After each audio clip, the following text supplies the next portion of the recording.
Welcome again in new video.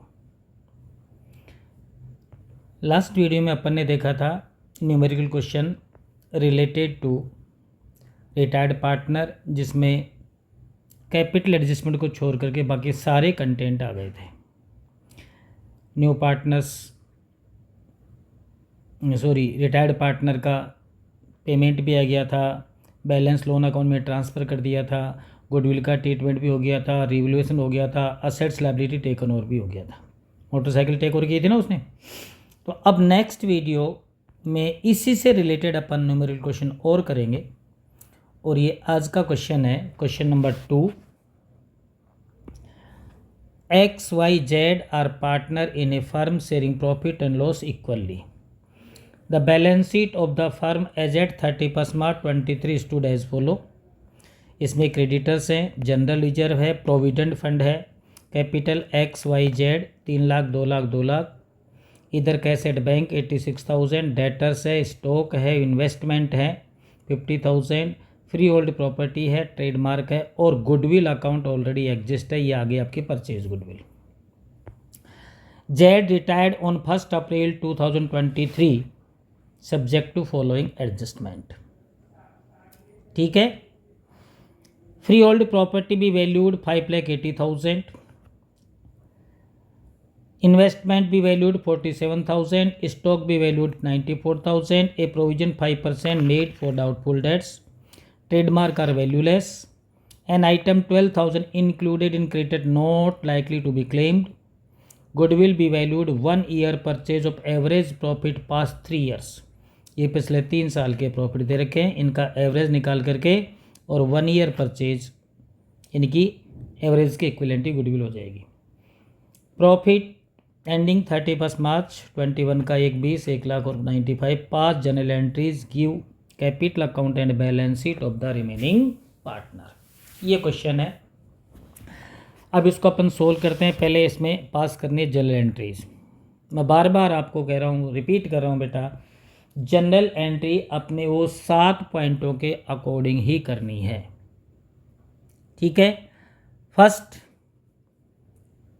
Calculation of gaining ratio and new profit sharing ratio. अब इसमें old partner का capital का ratio दे रखा है, प्रॉफिट शेयरिंग रेशियो इक्वली 1:1:1। तीनों का रेशियो क्या हो गया? 1:1:1। और जेड को रिटायर्ड कर दिया। आगे रेशियो से रिलेटेड कोई इन्फॉर्मेशन नहीं है, तो मैंने क्या कहा था, ये एक्स, ये वाई, ये जेड, रेशियो 1:1:1, इसको रिटायर्ड कर दिया। रेशियो की कोई इन्फॉर्मेशन है नहीं, तो गेन रेशियो भी आपके पास 1:1 आएगा और न्यू रेशियो भी आपके पास 1:1 आएगा। क्लियर? कोई इन्फॉर्मेशन नहीं है related to new profit sharing ratio. ठीक है। तो ये तो हो गया तुम्हारा फर्स्ट पॉइंट। सेकंड पॉइंट था गुडविल का ट्रीटमेंट। अब गुडविल फर्म की फाइंड आउट करनी पड़ेगी। तो goodwill of the firm equal to average profit into 1 year purchase. अब एवरेज प्रॉफिट निकालेंगे अपन, तो लास्ट 3 ईयर्स के प्रॉफिट 120, 1 लाख और 95।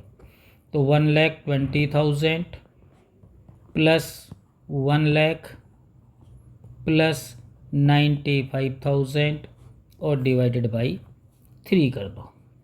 तो 95,000 थर्ड ईयर का प्रॉफिट हो गया, 1 लाख सेकेंड ईयर का प्रॉफिट हो गया और 120 फर्स्ट ईयर का प्रॉफिट हो गया। तो इनका टोटल हो गया 3,15,000, 3,15,000 डिवाइडेड बाई 3 कर दो, 1,05,000 आपकी गुडविल आ जाएगी। तो 3,15,000 डिवाइडेड बाई 3 करते ही 1,05,000 रुपये आपकी गुडविल आ गई। ये गुडविल आ गई। ठीक है, ये गुडविल हो गई। देखो लिखा है goodwill be valued at 1 year purchase of average profit of past 3 years. पिछले 3 साल के प्रॉफिट का एवरेज निकाल के 1 ईयर परचेज का मतलब उसका 1 गुना करना है। तो ये 1,05,000 आपका एवरेज प्रॉफिट आया। इसका 1 ईयर अपन इंटू करेंगे तो सेम ही रहेगा, इंटू 1 कर तो वही अमाउंट आएगी 1,05,000। अब इसमें जेड का शेयर निकालेंगे। जेड शेयर, जेड का शेयर कितना है 1/3, तो 1,05,000 इंटू 1/3, तो 1,05,000 को 3 से डिवाइड कर दो, 35,000 जेड का शेयर आ गया। एंट्री क्या होगी, गेनिंग टू सेक्रीफाई, तो फर्स्ट एंट्री कर देंगे अपन। फर्स्ट एंट्री गेन किसने किया, एक्स ने और वाई ने। X capital account DR, Y capital account DR, to Z capital account, to Z capital account. Z का शेयर कितना आया 35,000, तो 17,500। गेन रेशियो क्या है, इक्वल 17,500, 17,500। ये ट्रीटमेंट हो गया सेल्फ जनरेटेड गुडविल का।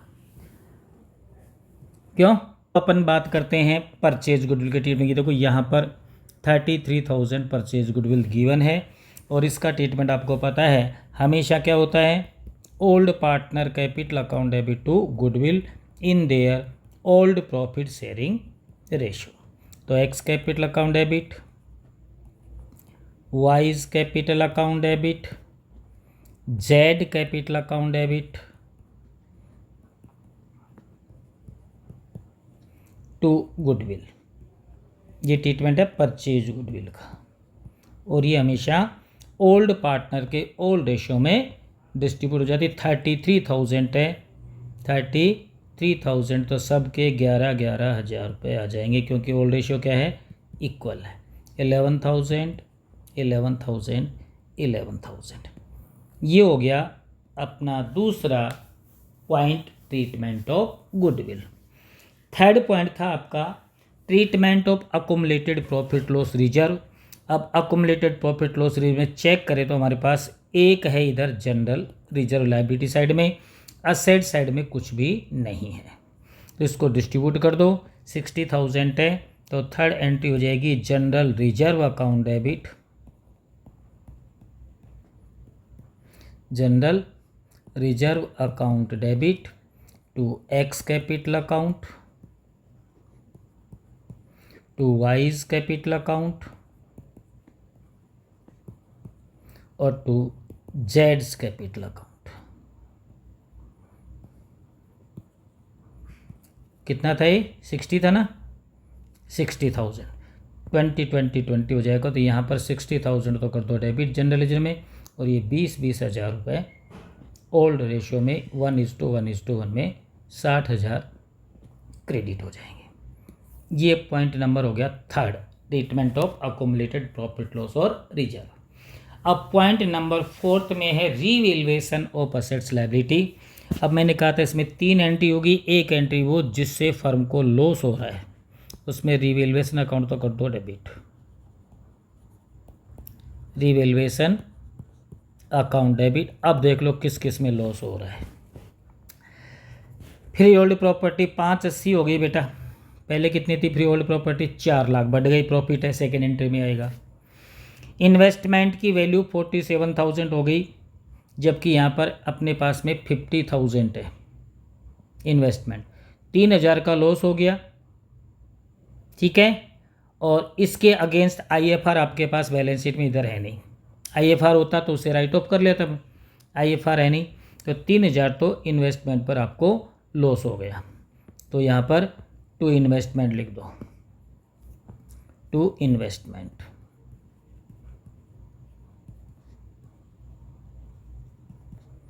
$3,000 तो इन्वेस्टमेंट का लॉस हो गया। और देखो loss, stock valued 94, stock balance भी कितना है, 1 लाख का है, 94, 6,000 का ये लॉस हो गया, तो टू स्टॉक। लॉस कब होगा, जब आपकी असेट्स कम हो जाएगी और लायबिलिटी बढ़ जाएगी। तो 1 लाख से 94 आपका स्टॉक हो गया, 6,000 का लॉस हो गया। ए प्रोविजन 5% भी मेड फॉर डाउटफुल डेट्स। देखो पहले का प्रोविजन बना हुआ है नहीं अपने पास में डेटर्स पे, अब प्रोविजन बनाना है, लायबिलिटी बढ़ गई। डेटर्स आपके पास कितने हैं, 2 लाख के, 2 लाख का 5%, 10,000 रुपये डाल दो to provision for bad debts, ये भी लाइबिलिटी बढ़ गई, लॉस हो गया। To provision for bad and doubtful debts 10,000, ये हो गया, ये भी लॉस हो गया। उसके बाद ट्रेडमार्क वैल्यूलेस, ये तो पूरे नील हो गए, 20,000 के 20,000 ही डाल दो टू ट्रेडमार्क, ये भी लॉस हो गया। टू TRAD ट्रेडमार्क पूरा 20,000, ये लॉस हो गया। ठीक है, एक एक पॉइंट उठाते जाओ, जिससे लॉस होता है उसको डालते जाओ। एन आइटम और 12,000 इंक्लूडेड इन क्रेडिटर, ये जो 12,000 रुपये इंक्लूड है क्रेडिटर में, is not likely to be claimed, ये क्लेम ही नहीं करेंगे। इसका मतलब क्रेडिटर कम हो गई, ये तो प्रॉफिट है, इसको सेकंड वाली एंट्री में लेंगे। तो लॉस वाली एंट्री आपकी कंप्लीट हो गई, इसका टोटल लगा दो, 39,000 का लॉस हो गया। 20, 30, 6 और 3, 9, 39,000, ये हो गई लॉस की एंट्री। अब अपन करेंगे प्रॉफिट की एंट्री नंबर 5, जिसमें फर्म को प्रॉफिट हो रहा है। तो फर्स्ट में देखो, फ्री होल्ड प्रॉपर्टी 580 हो गई, पहले थे आपके पास में 4 लाख, अब 580, 1,80,000 रुपये इसकी वैल्यू बढ़ गई फ्री होल्ड प्रॉपर्टी की। तो एंट्री में डाल दो, free hold property account debit, free hold property account debit 1,80,000 रुपये का प्रॉफिट। और एक ये क्रेडिटर्स थे 12,000 के जो इंक्लूड थे, अब इनको पेमेंट नहीं करना है, 12,000 के ये प्रॉफिट हो गया। तो क्रेडिटर्स अकाउंट डेबिट कर दो, क्रेडिटर्स अकाउंट डेबिट 12,000, ये दो ही प्रॉफिट थे, और रिवैल्यूएशन को कर दो क्रेडिट। कभी भी प्रॉफिट वाली एंट्री करनी है, रिवैल्यूएशन क्रेडिट हो जाएगा और असेट्स लायबिलिटी डेबिट हो जाएगी। 192 इसका टोटल हो गया। और लॉस की एंट्री करनी है तो रिवैल्यूएशन को डेबिट कर दो, और जिससे लॉस हो रहा है उन सबको क्रेडिट कर। अब इसका नेट प्रॉफिट नेट लॉस निकालेंगे अपन, तो 192, 1,92,000 का प्रॉफिट और 39,000 का लॉस है, तो नेट प्रॉफिट आपके पास 153 बच गया। इसको डिस्ट्रीब्यूट कर देंगे पार्टनर में, प्रॉफिट है क्योंकि प्रॉफिट की अमाउंट ज़्यादा है, तो पार्टनर्स क्रेडिट हो जाएंगे और एंट्री हो जाएगी revaluation account debit, revaluation account debit to X capital account, to Y capital account, to Z capital account. अब इसको कितना है लॉस, प्रॉफिट कितना था 192 और लॉस था 39,000, तो 153, सॉरी 153, 12 में 9 के 3, 7 में से 8 में से 3, 5, 153 को अब डिस्ट्रीब्यूट कर दो, रेशियो 1:1 है, तो सबके 51,000, 51,000, 51,000 तीनों के क्रेडिट कर दो, 51,000, 51,000 और 153, ये प्रॉफिट हो गया। ये आपका point number 4 revaluation of assets and liabilities का हो गया। उसके बाद पॉइंट नंबर 5 है assets and liabilities taken over by any partner. देखो किसी पार्टनर ने कोई असेट्स ली है तो एंट्री कर दो, नहीं लिए तो छोड़ो। मेरे ख्याल से अपने क्वेश्चन में किसी भी पार्टनर ने किसी भी असेट्स को टेक ओवर नहीं किया, तो पॉइंट नंबर 5 कैंसिल। अब आता है रिटायर्ड पार्टनर पेमेंट। अब आपके पास रिटायर्ड पार्टनर पेमेंट की कोई इन्फॉर्मेशन नहीं है, तो मैंने क्या कहा था बेटा, रिटायर्ड पार्टनर का बैलेंस उसके लोन अकाउंट में ट्रांसफ़र हो जाएगा। तो लास्ट एंट्री कैपिटल एडजस्टमेंट इसमें है नहीं, तो लास्ट एंट्री रिटायर्ड पार्टनर के कैपिटल के बैलेंस उसको लोन अकाउंट में ट्रांसफ़र कर दो, जिसकी एंट्री हो जाएगी, कौन रिटायर हुआ, जेड, तो जेड्स capital account debit to retired कौन है, जेड, और उसके लोन अकाउंट में डाल दो, उसके लोन अकाउंट में डाल देना। अब इसकी अमाउंट कहाँ से लेके आओगे? मैंने कल भी आपको वर्क नोट बना के बताया था। पहले पार्टनर्स की कैपिटल ले लो। जेड की कैपिटल कितनी है? जेड की कैपिटल है 2 लाख रुपए। अब इस 2 लाख में यहाँ पर वर्किंग नोट बना दो। Working note, calculation of closing capital of Z. तो ये वर्किंग नोट बनाने के लिए सबसे पहले इसकी ओपनिंग कैपिटल ले लेंगे। ओपनिंग कैपिटल ये 2 लाख रुपए है। अब इसमें जहाँ जहाँ जेड सी आर है वो प्लस करते जाओ, जहाँ जहाँ डी आर है वो माइनस करते जाओ।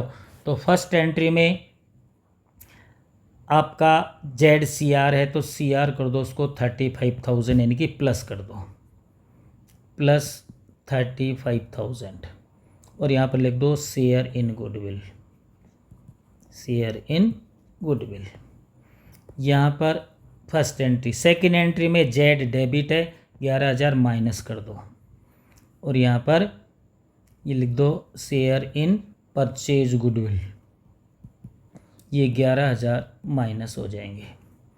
नेक्स्ट एंट्री में, फोर्थ में, थर्ड में जेड क्रेडिट है 20,000 से, तो वापस प्लस कर दो और यहाँ लिख दो शेयर इन जनरल रिजर्व, ये 20,000 प्लस कर दो। क्रेडिट वाली अमाउंट प्लस करनी है, डेबिट वाली अमाउंट माइनस करनी है। उसके बाद इस एंट्री में है नहीं जेड का नाम, इस एंट्री में जेड का नाम है नहीं, इस एंट्री में जेड है, क्रेडिट है 51,000 प्लस कर दो। तो यहाँ पर प्लस 51,000 और यहाँ लिख दो share in revaluation profit, share in revaluation profit. अब इसका टोटल लगा लो और आगे एंट्री है नहीं, बस ये लास्ट अमाउंट निकालने के लिए वर्किंग नोट बना दिया। अब इसका अमाउंट निकालेंगे तो 2 लाख, तो इसकी कैपिटल क्यों प्लस 35,000 मिल गई उसको सेल्फ जनरेटेड गुडविल में, 11,000 माइनस कर दो परचेज गुडविल राइट ऑफ कर दी, 20,000 प्लस कर दो जनरल रिजर्व में उसको मिल गए, और 51,000 पे 51,000 उसको मिल गए रिवैल्यूएशन के प्रॉफिट में। तो 2,95,000 इसका क्लोजिंग कैपिटल का बैलेंस आ गया। पेमेंट की इंफॉर्मेशन है नहीं तो पूरा का पूरा बैलेंस उसके लोन अकाउंट में ट्रांसफ़र हो जाएगा, और यहाँ पर 2,95,000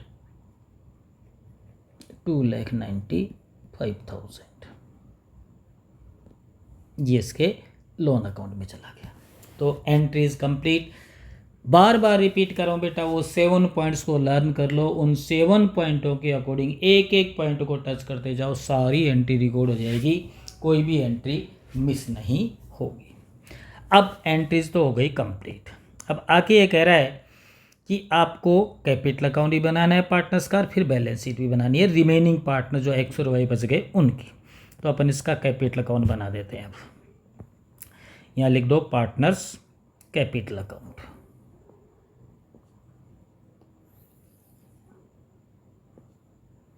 पार्टनर अपने पास में 3,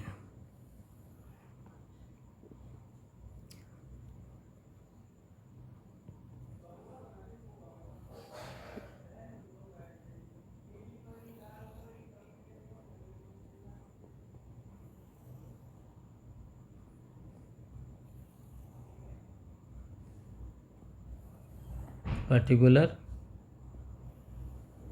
एक्स वाई और जेड। यहाँ ऊपर लिख दो पार्टनर्स कैपिटल अकाउंट,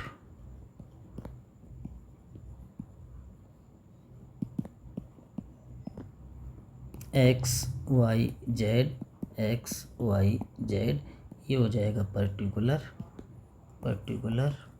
और ये डेबिट साइड और ये क्रेडिट साइड। अब पार्टनर्स कैपिटल भी उन्हें 7 पॉइंट के अकॉर्डिंग बनेगा। पहला पॉइंट क्या था? कैलकुलेशन ऑफ गेनिंग रेशियो और न्यू रेशियो, उसकी कोई एंट्री नहीं होती है, उसकी जगह पार्टनर्स की कैपिटल लिख दो बाई बैलेंस BD। अब इनकी बैलेंस देख लो कैपिटल कितनी है, 3 लाख, 2 लाख, 2 लाख लिख दो, 3 लाख, 2 लाख वाई की और 2 लाख ही जेड की। हो गया फर्स्ट पॉइंट। फर्स्ट पॉइंट में गेनिंग रेशियो नी रेशियो कैलकुलेशन है, उसकी जगह आप पार्टनर्स की कैपिटल ट्रांसफ़र कर दो उसके कैपिटल अकाउंट में। दूसरा पॉइंट था ट्रीटमेंट ऑफ गुडविल। रिटायरमेंट कौन हुआ था, जेड। तो रिमेनिंग पार्टनर बचे एक्स, तो बाई एक्स कैपिटल और बाई वाई कैपिटल और जेड के अकाउंट में डाल दो। कितना कितना आया था देखो, शायद 17,500, 17,000 ये रहा, 17,500, 17,500 जेड के क्रेडिट में डाल दो, 17,500 और 17,500, ठीक है। और इधर एक्स और वाई के डेबिट में डाल दो जेड के नाम से, जेड कैपिटल अकाउंट, 17,500 एक्स के और 17,500 वाई के जेड में डैश कर दो। एंट्री हो गई गेनिंग टू सेक्रीफाई या रिमेनिंग टू रिटायर्ड। तीसरा पॉइंट था हमारा अकोमलेटेड, और अकोमलेटेड में हमारे पास एक जनरल रिजर्व था जिसमें शायद 60,000 रुपये थे, जिसको अपन ने 20-20-20 इक्वल बांटा था। वो ये रहा 20-20-20 जनरल रिजर्व में। ये बैलेंस शीट मेरे आपके जनरल रिजर्व लायबिलिटी साइड का अकोमलेटेड है। तो 20,000 20,000 20,000 डाल दो, 20,000 20,000 और 20,000। ये हो गया आपका थर्ड नंबर का point, accumulated profit loss reserve. Fourth है रिवेल्युएशन का प्रॉफिट और लॉस। रिवेल्युएशन में भी प्रॉफिट आया था, तो यहाँ पर बाई रिवेल्युएशन और 153 था, तीनों में 51 अपन ने डिस्ट्रीब्यूट किया था, तो 51,000 51,000 51,000 ये हो गया रिवेल्युएशन का प्रॉफिट लॉस।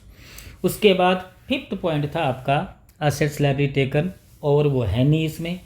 उसके बाद नेक्स्ट पॉइंट था रिटायर्ड पार्टनर पेमेंट, नंबर 6 पे।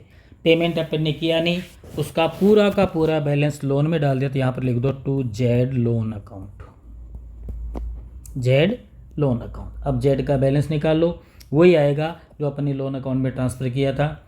देख लो 2 लाख तो इसकी कैपिटल हो गई, प्लस 17,500 प्लस 17,500 प्लस 20,000 प्लस 51,000।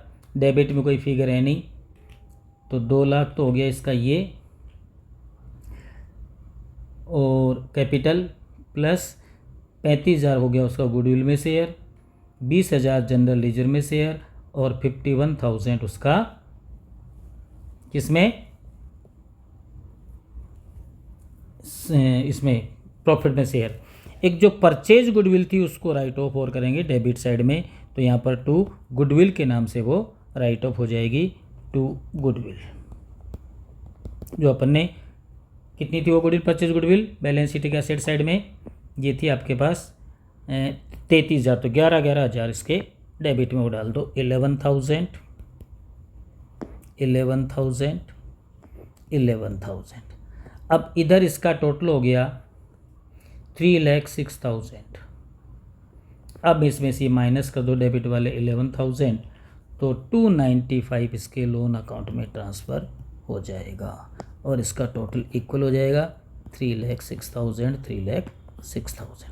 अब बचे पार्टनर एक्स और वाई, इन दोनों का बैलेंस निकाल दो। यहाँ पर टू बैलेंस CD लिख दो, तो 3,71,000 तो हो गया 371 इसके क्रेडिट का टोटल। 371 में से माइनस कर दो डेबिट वाले 17,500 और 11,000, तो इसकी कैपिटल आ जाएगी 3,42,500 3,42,500। टोटल हो गया 3,71,000। इसका 2 लाख ये 271 इसका टोटल हो गया। अब 271 से वही माइनस कर दो 17,500 11,000, इसका 242,500 इसका आ जाएगा 242,500। टोटल हो जाएगा 2,71,000। अब कहता है बैलेंस शीट भी बनाओ, तो अब इसकी बैलेंस शीट बना देते हैं। यहाँ पर ये बैलेंस शीट,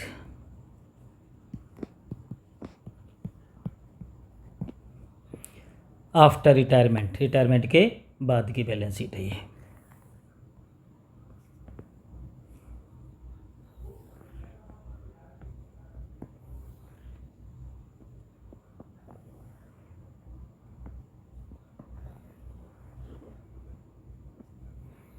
रिटायरमेंट के बाद की, इधर तो लायबिलिटीज, इधर अमाउंट लायबिलिटी की, इधर असेट्स, और इधर असेट्स की अमाउंट इन रुपीज़, इधर भी इन रुपीज़। अब बैलेंस शीट, पुरानी बैलेंस शीट देख के बनानी। पहला आइटम क्या है, क्रेडिटर। इसमें से देखो यहाँ पर ये क्रेडिटर्स आपके 12,000 के कम हो गए थे, तो 1,09,000 में से 12,000 माइनस कर दो, आपके क्रेडिटर्स 97 के बचेंगे। तो बैलेंस शीट में 97,000 दिखा दो क्रेडिटर्स, 97,000।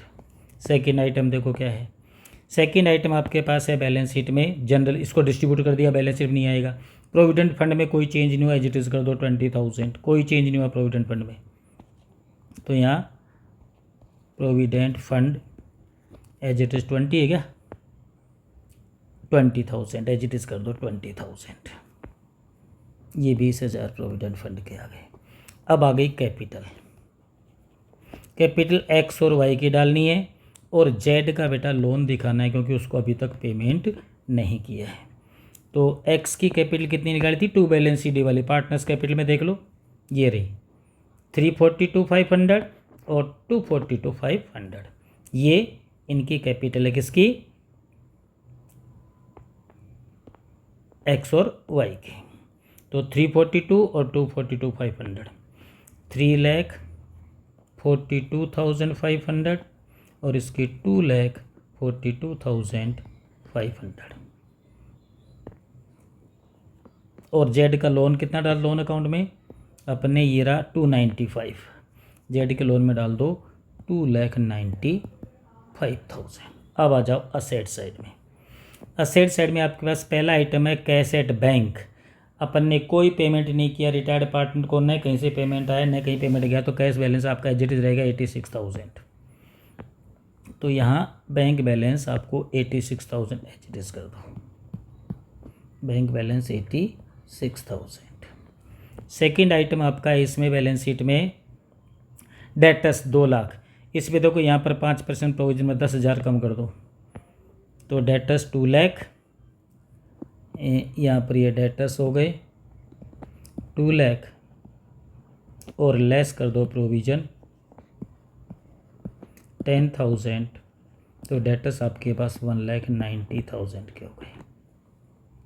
ठीक है, ये लेस प्रोविजन हो गया। उसके बाद नेक्स्ट आइटम है बैलेंस शीट में स्टॉक, 1 लाख का था, अब स्टॉक हो गया आपका 94, तो 94 दिखा दो स्टॉक को, स्टॉक दिखा दो 94,000, 94,000। नेक्स्ट आइटम आपके पास बैलेंस शीट में है इन्वेस्टमेंट, 50 के थे, अब ये 47 के हो गए, तो 47 दिखा दो इन्वेस्टमेंट के, इन्वेस्टमेंट 47,000, 47,000। उसके बाद इन्वेस्टमेंट के बाद है फ्री होल्ड प्रॉपर्टी, 4 लाख की है, और इसका क्या किया था 580 कर दिया, तो 580 देखा वो free hold property, free hold property